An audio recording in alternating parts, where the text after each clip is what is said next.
कड़कड़ुमा court में police और वकीलों के बीच झड़प। नंदनगरी थाने में रविवार को भी हुई थी मारपीट। एक सिपाही ने पीट दिया था वकील को। अब मामले को शांत कराने की कोशिश है।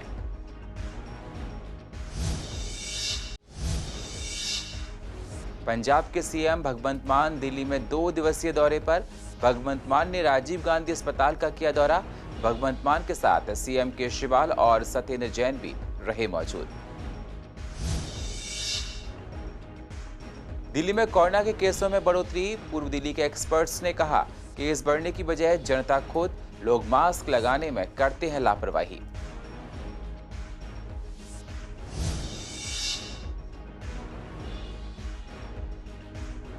बच्चों को पढ़ाने पर जोर दे रही हैं टीचर्स।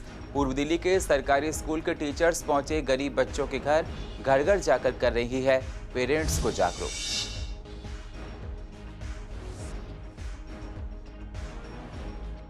और कहा सुनी के दौरान एक युवक ने पत्नी को 3 तलाक दे दिया।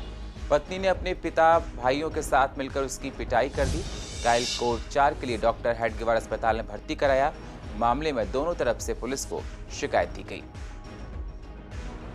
नमस्कार, स्वागत है आप सभी का सीसीएन में। मैं हूं आपके साथ सुनील चौहान और आप देख रहे हैं पूर्व दिल्ली खास।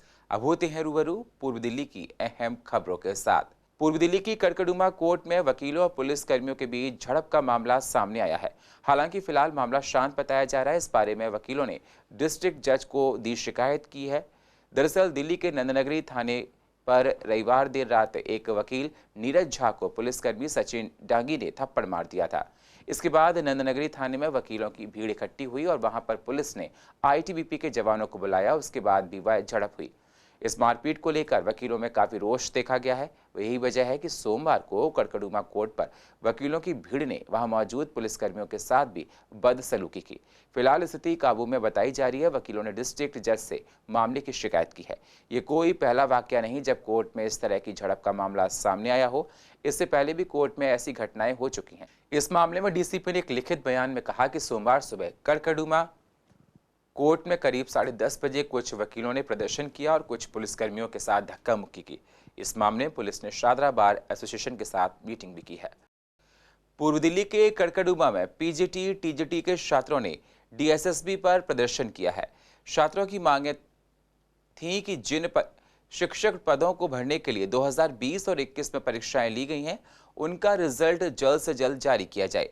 छात्रों का कहना था कि परीक्षा हुए काफी लंबे समय बीत चुका है, लेकिन अभी तक उन्हें उनका रिजल्ट नहीं मिल पाया है, जबकि रिजल्ट ऑनलाइन आना है, जिससे उन्हें आगे आवेदन करने में काफी दिक्कतें हो रही हैं, जिससे ये साफ नहीं हो पा रहा है कि वो टीचर के पद के लिए नियुक्त हुई हैं या नहीं। डीएसएसबी कड़कड़ुमा पे यहाँ पे काफ़ी सारे स्टूडेंट्स हैं जो मौजूद हैं। अपनी समस्याओं को लेकर उन्हीं से बात करते हैं और जानते हैं कि इन मुद्दों को लेकर आज वो यहाँ पर मौजूद हुए हैं।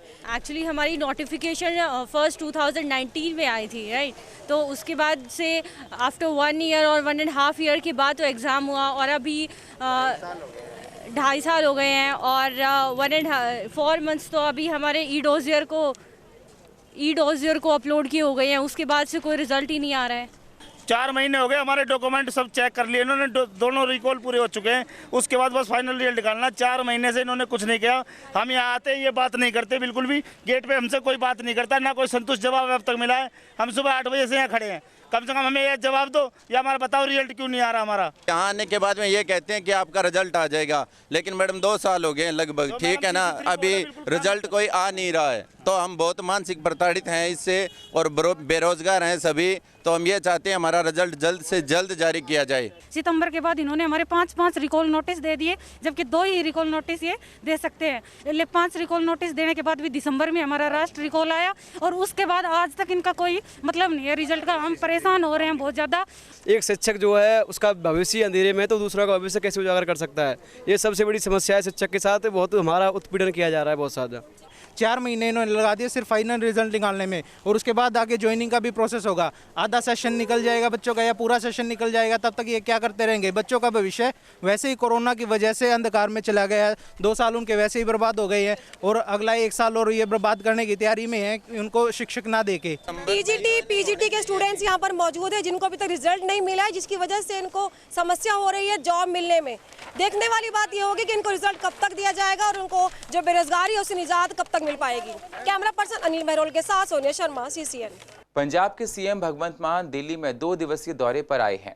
भगवंत मान ने सोमवार को पूर्व दिल्ली के ताहिरपुर स्थित राजीव गांधी सुपर स्पेशलिटी अस्पताल का दौरा किया और अस्पताल की फैसिलिटी के बारे में जाना ताकि दिल्ली के स्वास्थ्य मॉडल को पंजाब में लागू किया जा सके। भगवंत मान के साथ सीएम अरविंद केजरीवाल, सत्येंद्र जैन भी मौजूद रहे। भगवंत मान ने बताया कि दिल्ली के स्कूल और स्वास्थ्य मॉडल को पूरे तरीके से जानने की कोशिश कर रहे हैं। दिल्ली मॉडल को पंजाब में जल्द से जल्द लागू किया जाएगा। ਅਸੀਂ ਦਿੱਲੀ ਦੇ स्कूल और दिल्ली के मोहल्ला क्लिनिक, दिल्ली के हॉस्पिटल देख रहे हैं। इतनी एडवांस टेक्नोलॉजी से लैस हैं कि लगता नहीं ये सरकारी हॉस्पिटल हैं, क्योंकि हमने जो सरकारी हॉस्पिटल देखे हैं पंजाब में वो तो आसपास भी नहीं है और इतनी एडवांस टेक्नोलॉजी है। जितने भी बेड हैं जनरल वार्ड के भी, वो लगता है ICU है। हमारे यहाँ इक्विपमेंट है, डॉक्टर्स नहीं हैं। तो हम दिल्ली सरकार से ये नॉलेज शेयर करने के लिए आज आए थे कि आपने कैसे किया। हम भी पंजाब को ऐसे ही सेहत के पक्ष से हम तंदुरुस्त बनाएंगे और पंजाबी जो हैं वो उनके साथ हमने वादा किया था अरविंद जी ने, मैंने अपनी चुनावी प्रचार के दौरान कि दिल्ली जैसे हॉस्पिटल बनेंगे और दिल्ली जैसे स्कूल बनेंगे और जितने भी हमने गारंटियां दी हैं एक एक करके हम पूरी करने में लगे हुए हैं। अभी 1.5 महीना भी नहीं हुआ, हमने काफ़ी काम किया है, लोग खुश हैं। तरह ਦੀਆਂ ਇੱਥੇ ਮੁਹੱਲਾ ਕਲੀਨਿਕ ਹੈ, ਸੁਪਰ ਸਪੈਸ਼ਲਿਟੀ ਹਸਪੀਟਲ ਹੈ। ਜਿਹੜੀ ਸਾਡੇ ਕੋਲੇ ਕਮੀ ਹੈ ਉਹ ਚੀਜ਼ਾਂ ਅਸੀਂ ਇਹਨਾਂ ਨਾਲ ਕੰਪੇਅਰ ਕਰਕੇ ਵਾਚ ਕਰਾਂਗੇ ਔਰ ਉਸ ਚੀਜ਼ਾਂ ਨੂੰ ਇੰਪਰੂਵ ਕਰਾਂਗੇ। ਡਾਕਟਰ ਸਾਹਿਬ ਤੁਸੀਂ ਖੁਦ ਪ੍ਰੋਫੈਸ਼ਨਲ ਡਾਕਟਰ ਹੋ, ਪੰਜਾਬ ਦੇ ਵਿੱਚ ਕਿਹੜੀਆਂ ਚੀਜ਼ਾਂ ਦੀ ਕਮੀ ਦਿਖਾਈ ਦਿੰਦੀ ਹੈ ਜਿਹੜੀਆਂ ਇੱਥੇ ਪਰ ਪੰਜਾਬ 'ਚ ਲਗਾਤਾਰ ਦੌਰੇ ਕਰ ਰਹੇ ਹੋ, ਕੀ ਲੱਗ ਰਿਹਾ ਕਿਸ ਚੀਜ਼ ਦੀ ਘਾਟ ਹੈ? ਸਭ ਤੋਂ ਵੱਡੀ ਘਾਟ ਪਹਿਲਾਂ ਇਮਾਨਦਾਰੀ ਦੀ ਘਾਟ ਸੀ ਔਰ ਇਮਾਨਦਾਰੀ ਨਾਲ ਚੀਜ਼ਾਂ ਲਾਗੂ ਨਹੀਂ ਕੀਤੀਆਂ ਗਈਆਂ, ਐਪਲੀਕੇਬਲ ਨਹੀਂ ਕੀਤੀਆਂ ਗਈਆਂ।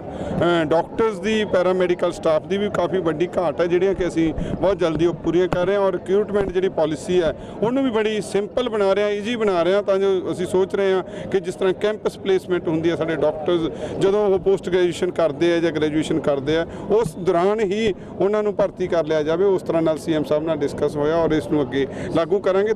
दिल्ली के कड़कड़ुमा कोर्ट में वकीलों और पुलिस कर्मियों के बीच झड़प का मामला सामने आया है। फिलहाल मामला शांत बताया जा रहा है। इस बारे में वकीलों ने डिस्ट्रिक्ट जज को दी शिकायत। दरअसल दिल्ली के नंदनगरी थाने पर देर रात एक वकील नीरज झा के पुलिसकर्मी ने थप्पड़ मार दिया था, जिसके बाद नंदनगरी थाने में वकीलों की भी भीड़ इकट्ठी हुई और वहां पर पुलिस ने ITBP के जवानों को बुलवाया।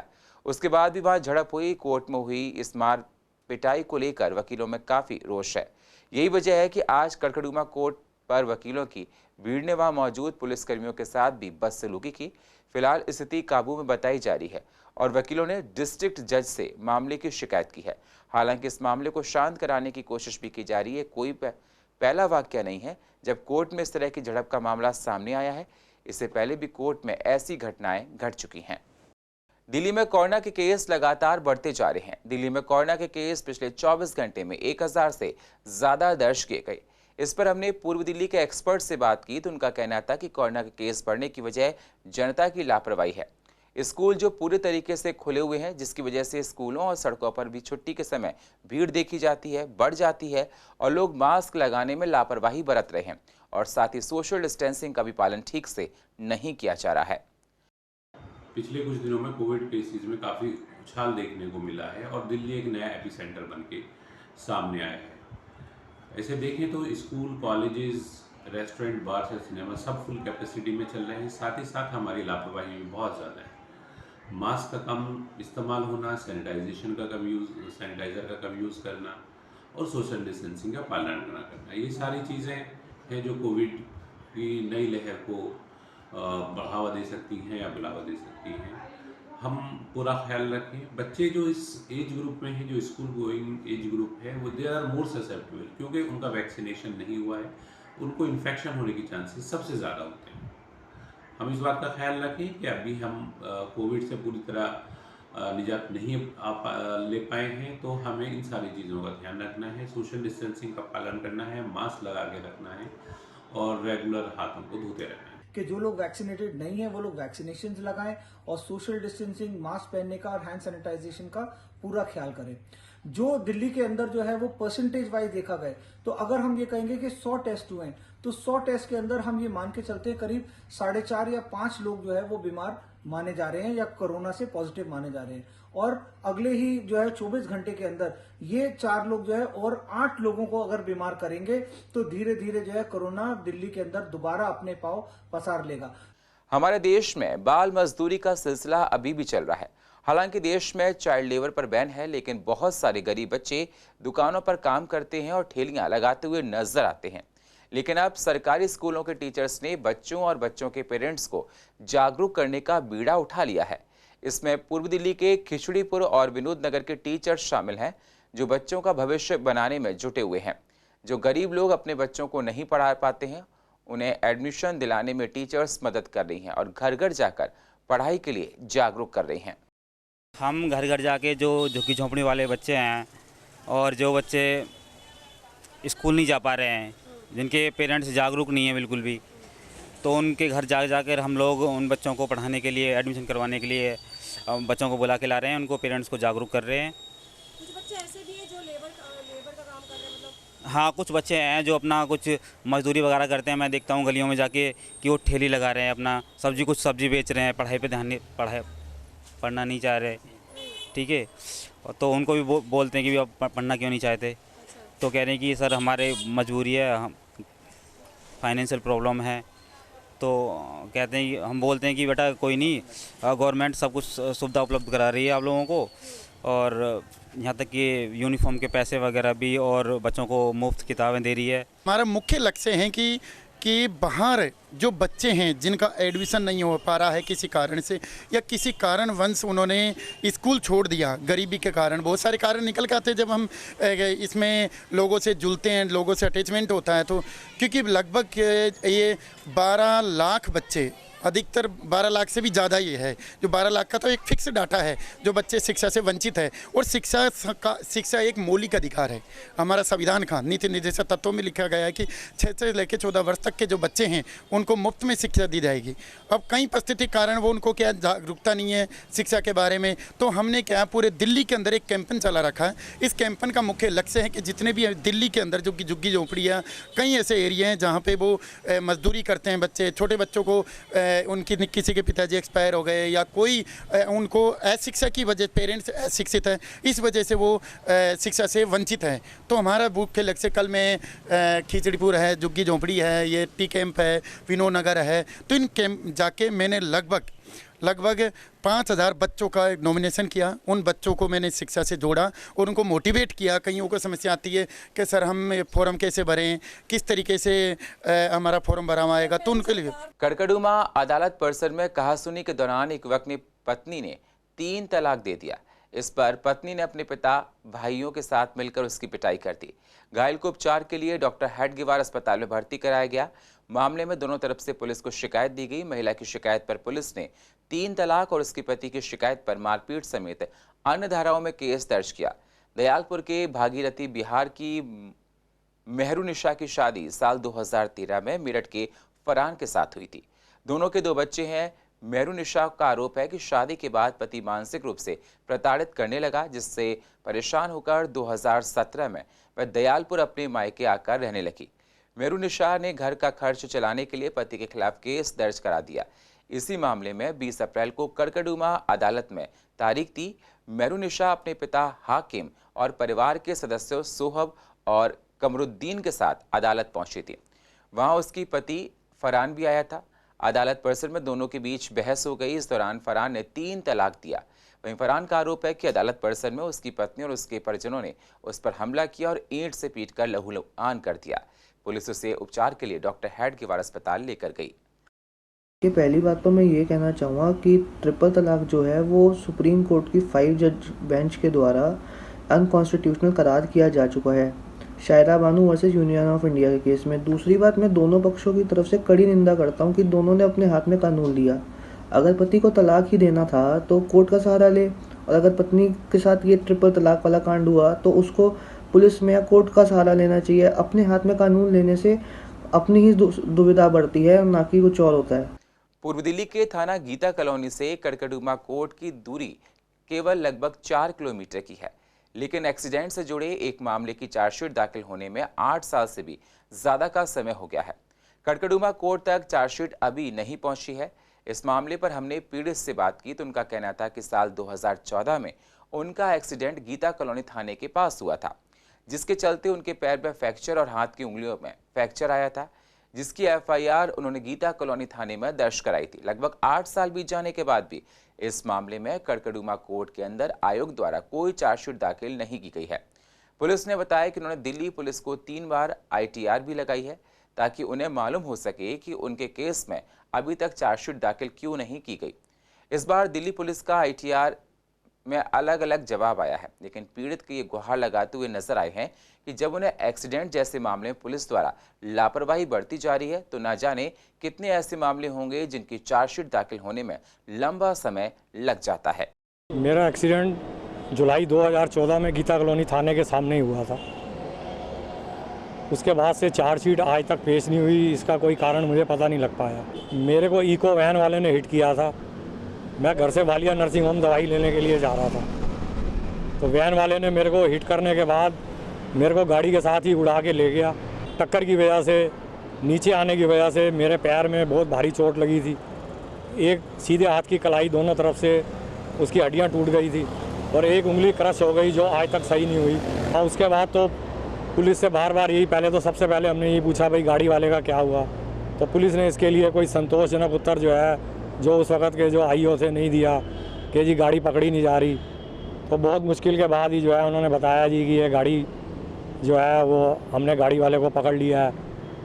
और उसके बाद क्या कार्रवाई उन्होंने की क्या नहीं की, हमें आज तक ना कोर्ट से कोई समन आया, ना हमें पता लगा कि कोर्ट में हमारे केस की क्या स्थिति है।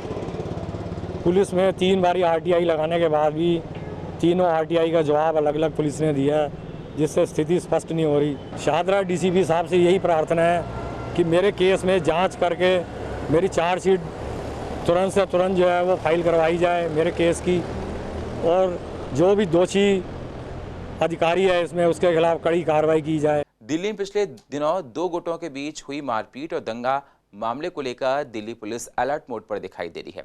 इसे लेकर शनिवार की रात दिल्ली पुलिस की टीम बिहार के जहानाबाद पहुंची, जहां दंगा मामले में फरार चल रहे अभियुक्त के घर पर इश्तिहार चिपकाया गया। इश्तिहार चिपकाने के बाद फरार अभियुक्त को में हड़कंप मच गया।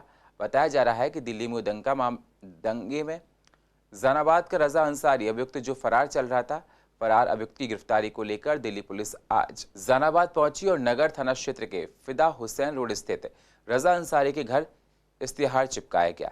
इस दौरान ऑफ कैमरा दिल्ली पुलिस ने बताया कि दिल्ली में दंगों के मामलों में वह फरार चल रहा है। ज्योतिनगर थाने में रजा के खिलाफ प्राथमिकी दर्ज है।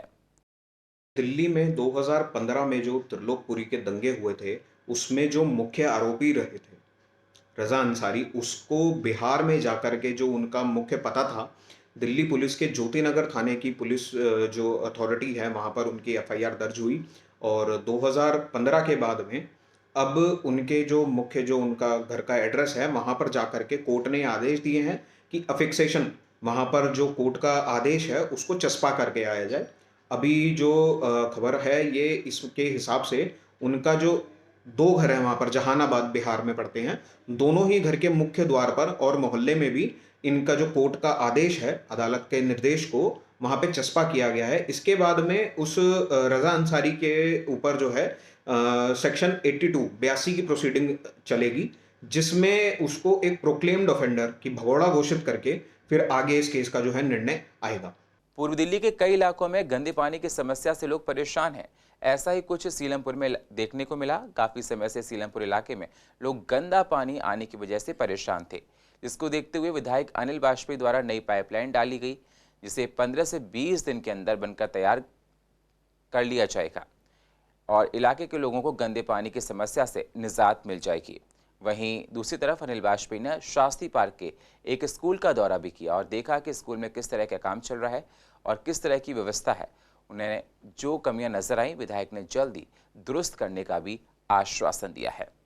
नहीं, अभी आज से 10 दिन पहले हमारे पास पुराना सीलमपुर गांव के वहाँ की RWS के लोग और जिम्मेदार लोग मेरे ऑफिस में मिले थे और जिन्होंने शिकायत की थी पिछले कई महीनों से गंदा पानी आ रहा है। तो 300 मीटर लंबी पाइपलाइन का उद्घाटन मैंने आज किया है। इससे सीलमपुर गांव में गंदे पानी की शिकायत ख़त्म हो जाएगी और मैंने उनसे ये भी कहा है कि हम लाइन डलवा रहे हैं। जो लोग कनेक्शन इस पर कराना चाहें उनको कोई चार्ज नहीं होगा, वो टोटल फ्री होगा और नई लाइन पड़ने से सीलमपुर गांव में गंदे पानी की समस्या का निश्चित समाधान हो जाएगा। ये हमारे गवर्नमेंट सीनियर सेकेंडरी स्कूल है बुलंद मस्जिद में और पूरी बुलंद मस्जिद शास्त्री पार्क में एक ही गवर्नमेंट सीनियर सेकेंडरी स्कूल है हमारा ये। तो यहाँ की कुछ प्रॉब्लम्स थी, कुछ हमारे प्रिंसिपल साहब भी नए आए हैं तो आज दोनों बातें थी, आपसे भेंट भी थी। और इस स्कूल की तरफ दोनों तरफ जो हैं वो दीवारें हैं जो जीर्ण अवस्था में हो गई हैं, कभी भी कोई इंसिडेंट हो सकता है तो उसके बारे में यहाँ की RWS ने सभी लोगों ने कहा था। तो आज मैं पर्सनली विजिट करने के लिए आया हूँ इसका मैं, और PWD के अधिकारियों से भी बात हुई है इस संबंध में और शीघ्र ही उनको अधिकारी जो बाहर हैं दिल्ली से वेडनेसडे को आएंगे, उनको लेके फिर मैं एक बार इस पूरे स्कूल का दौरा करूँगा। जो भी समस्याएँ यहाँ की हैं वो गवर्नमेंट से बात करके और उसको हल कराने की कोशिश करूँगा। ये अभी मुझे कल से ही पता पड़ी है। मैंने जब घूम रहे थे हम, हमारे स्टेट मैनेजर साहब मॉर्निंग वालों ने भी मुझे बताया था और मैंने भी देखा है कि वो जो दीवार है थोड़ा तिरछी हो रही है वो, तो हमने इसलिए इनके संज्ञान में लाया है MLA साहब के में कि जिससे कि कोई हादसा ना हो। तो उन्होंने आश्वासन दिया है और PWD के इंजीनियर वगैरह से भी बात की है तो कोशिश कर रहे हैं कि वो प्रॉब्लम जल्दी सॉल्व हो जाए जिससे कि कोई ऐसी अनहोनी घटना ना घटे। देखिए, जैसे अभी राशन वगैरह ड्राई राशन वगैरह मिला था कोविड के टाइम पर, तो उस टाइम पे लोगों को मैनेज करना, समझाना किस तरीके से रहना है, क्या है एक तरीका है, एक जागरूकता फैलाना सोसाइटी के अंदर। उसके अलावा जो भी जैसे हमारे कब्रिस्तान है यहाँ पे बॉडीज़ वगैरह बहुत आती थी कोविड की, तो उस टाइम पे क्या किसको क्या मतलब एहतियात बरतनी चाहिए, ये सब चीज़ों का मतलब नॉलेज देना, इन सब चीज़ों में गाइड करना। और पूर्व दिल्ली की अधिक जानकारी के लिए आप YouTube पर जाकर CCN लाइव को सब्सक्राइब करें और फ्रेश अपडेट लेते रहें। और फिलहाल पूर्व दिल्ली खास में इतना ही। बाकी खबरों के लिए आप बने रहिए CCN के साथ। तब तक के लिए नमस्कार।